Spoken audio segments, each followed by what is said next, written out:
Assalamualaikum warahmatullahi wabarakatuh. Perkenalkan, nama saya Ade Yusuf Fitriawan, NIM 7211417056. Jadi pada kesempatan kali ini saya akan membuat video di mana video ini ditujukan untuk memenuhi tugas akuntansi forensik dan auditing investigasi yang diampu oleh Pak Kuat dan Bu Anis. Nah, jadi pada materi kali ini saya akan menjelaskan mengenai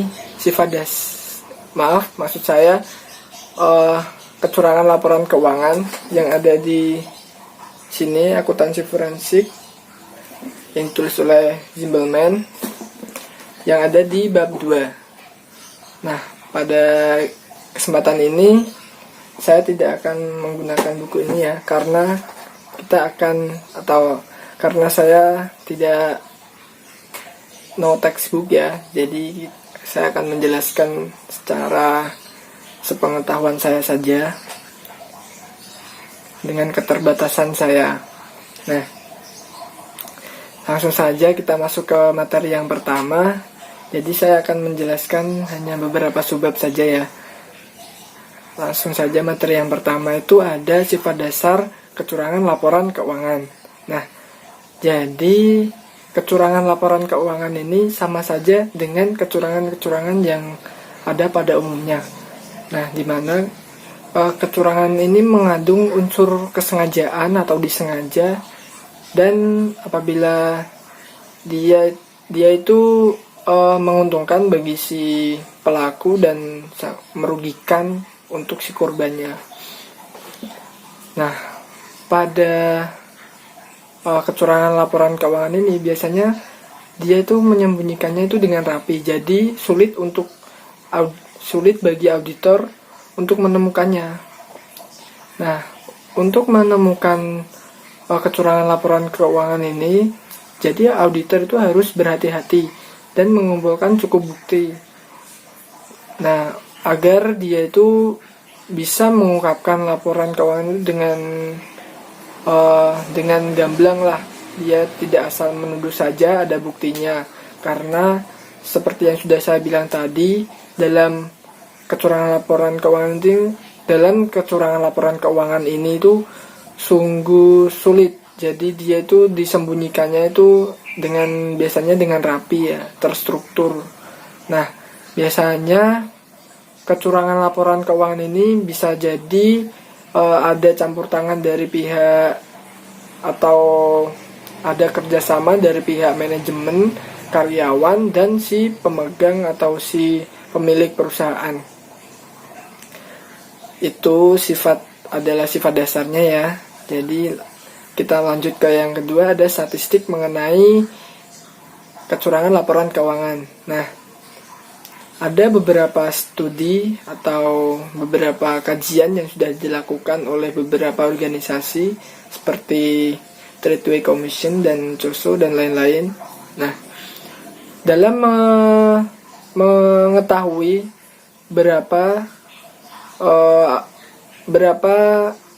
dalam mengetahui kecurangan laporan keuangan ini biasanya dilakukan kajian terhadap AAERS atau Accounting Auditing Enforcement Release. Nah, beberapa studi sudah dilakukan oleh beberapa organisasi yang sudah saya jelaskan tadi. Yang pertama, studi yang dilakukan oleh Tradeway Commission. Nah, studi ini dia itu mengkaji mengenai 119 tindakan hukum yang dilakukan oleh SEC pada periode tahun 1981 sampai 1986. Nah, studi ini diterbitkan pada tahun 1987. Jadi setahun setelah kajian tersebut dilakukan, lalu dipaparkan oleh Tradeway Commission ini. Lalu ada studi yang kedua dilakukan oleh COSO. Studi ini dirilis pada tahun 99, di mana studi ini memiliki hasil, salah satunya itu mengungkapkan bahwa 72% kecurangan laporan keuangan itu dilakukan oleh CEO atau si pemilik perusahaan tersebut. Nah, untuk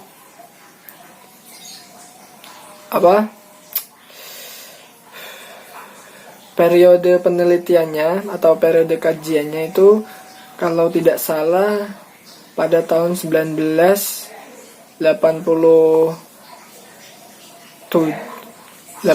sampai 1997 ya. Lalu pada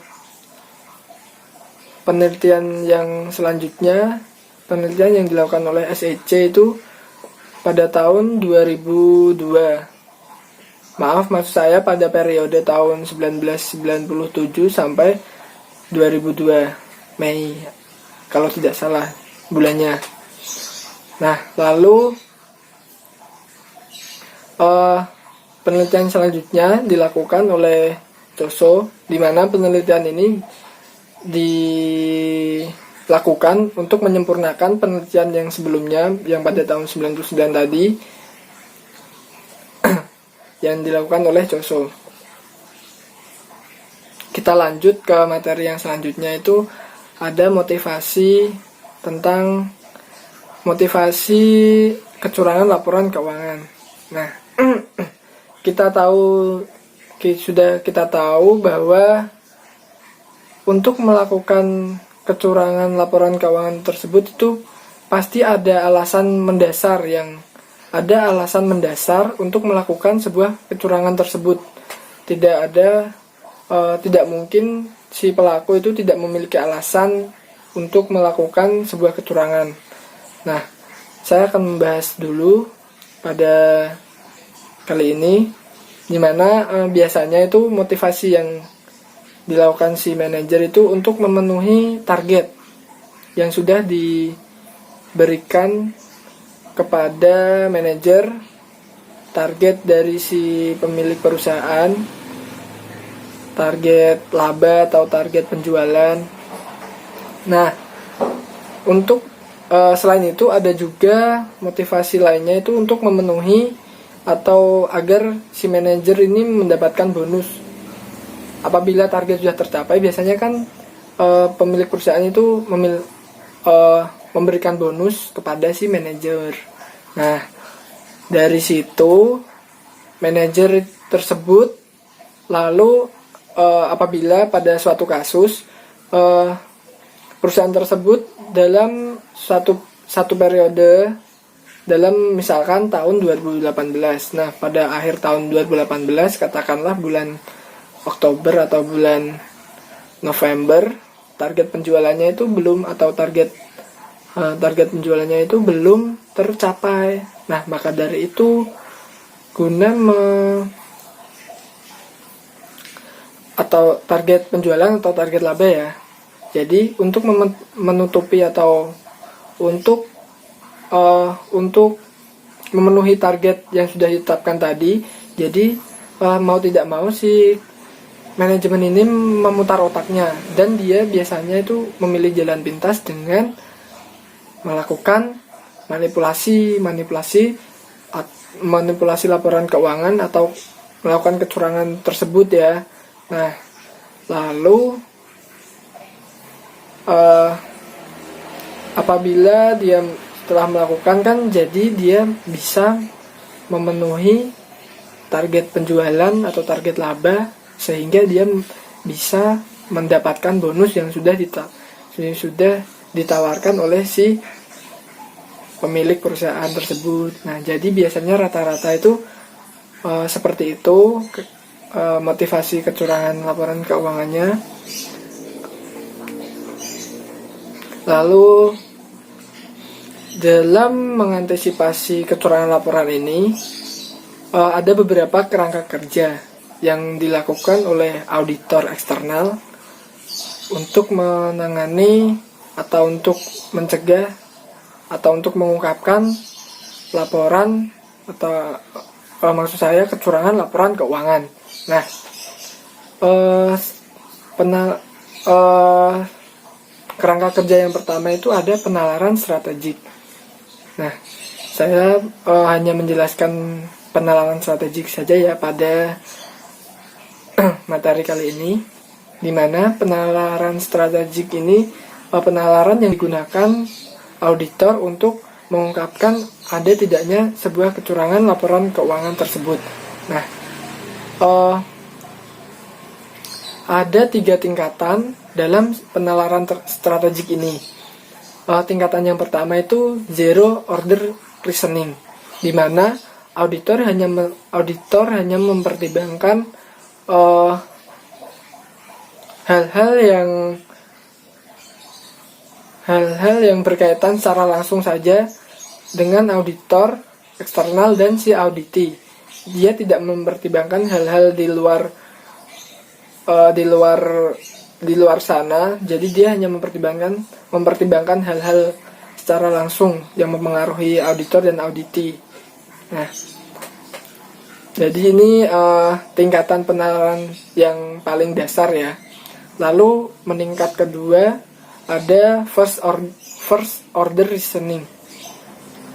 Nah, dalam first order reasoning ini auditor meningkatkan satu tingkatan lebih tinggi daripada zero. Nah, di mana auditor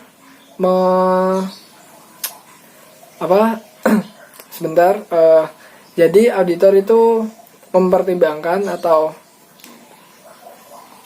dia mempertimbangkan hal-hal yang mempengaruhi auditi secara langsung. Nah, contohnya itu apabila si klien sudah mengetahui misalnya strategi apa yang akan sudah bisa membaca strategi maksud saya sudah membaca strategi yang akan dipakai oleh si auditor eksternal. Jadi auditor eksternal memiliki cadangan strategi lain apabila strategi tersebut sudah terbaca untuk mengungkapkan laporan kecurangan laporan keuangan tersebut. Lalu meningkat lagi ada higher order reasoning. Nah, di mana higher order reasoning ini merupakan penalaran strategik yang paling atas atau paling tinggi, sesuai dengan namanya ya, higher, tertinggi atau teratas. Nah, dalam higher ini dia tuh mempertimbangkan seluruh aspek yang mempengaruhi auditor apabila si klien ini sudah mengetahui strategi yang akan dipakai. Jadi bisa saja memiliki cadangan atau bisa saja merubah prosedur audit dari awal apabila dia sudah mengetahui rencana atau dia sudah mengetahui strategi yang akan dilakukan oleh si auditor eksternal untuk mengungkap sebuah kecurangan laporan keuangan tersebut. Nah, lalu sepertinya sudah itu saja yang dapat saya sampaikan. Tadi itu saya sudah menyampaikan berapa? 2 sampai 3 subbab yang ada di bab 2 ini di buku Zimbelman pada materi kecurangan laporan keuangan. Nah, jadi itu saja yang dapat saya sampaikan. Mohon maaf apabila dalam penyampaian ini ada kata-kata yang kurang berkenan ataupun masih ada salah-salahnya dalam penyampaian kata maupun dalam berbicara. Saya mohon maaf sekali lagi. Terima kasih untuk Anda yang sudah menonton video ini. Semoga video ini bisa bermanfaat bagi Anda semua. Akhir kata, wabillahi taufik wal hidayah. Wassalamualaikum warahmatullahi wabarakatuh.